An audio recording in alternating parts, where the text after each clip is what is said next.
പ്രിയപ്പെട്ടവരെ, അസ്സലാമു അലൈക്കും, നമസ്കാരം. KF ഇക്ബാലാണ്. ചിതറിത്തെറിച്ച കണ്ണാടിച്ചിലിലൂടെ നോക്കുമ്പോൾ കാണുന്ന പോലെ ഹൃദയത്തിന്റെ മുറിപ്പാടുകൾ ആശുപത്രിയുടെ 4 ചുവരുകൾക്കുള്ളിൽ മാറാല കെട്ടുമ്പോൾ അയാളുടെ തേങ്ങലുകൾ കണ്ണീർ ചാലുകളായി കവിൾത്തടത്തിൽ ഉരുകി ഒലിക്കുമ്പോൾ ആശ്വാസവാക്കുകൾ ചൊരിയാൻ സഹോദരൻ ഖാദർ നന്നേ പാടുപെടുകയാണ്.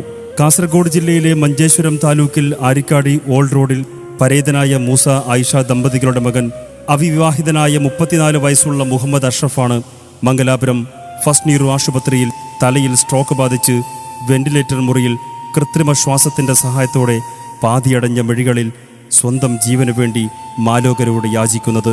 കഴിഞ്ഞ 2 ആഴ്ചയായി ചമത്കാരപൂർണമായ യാതൊരു വികാര ആകർഷണവുമില്ലാതെ മിഴിനീർത്തുള്ളികളാൽ ജീവിതം തള്ളി നീക്കുന്നത്. നിത്യവൃത്തിക്ക് നന്നേ കഷ്ടപ്പെട്ടിരുന്ന അഷ്റഫ് വീട്ടിൽ തന്നെ ടൈലറിംഗ് ജോലിയിലൂടെയായിരുന്നു ജീവിതോപാധിക്കായി നാണയത്തൊട്ടുകൾ ശേഖരിച്ചിരുന്നത്.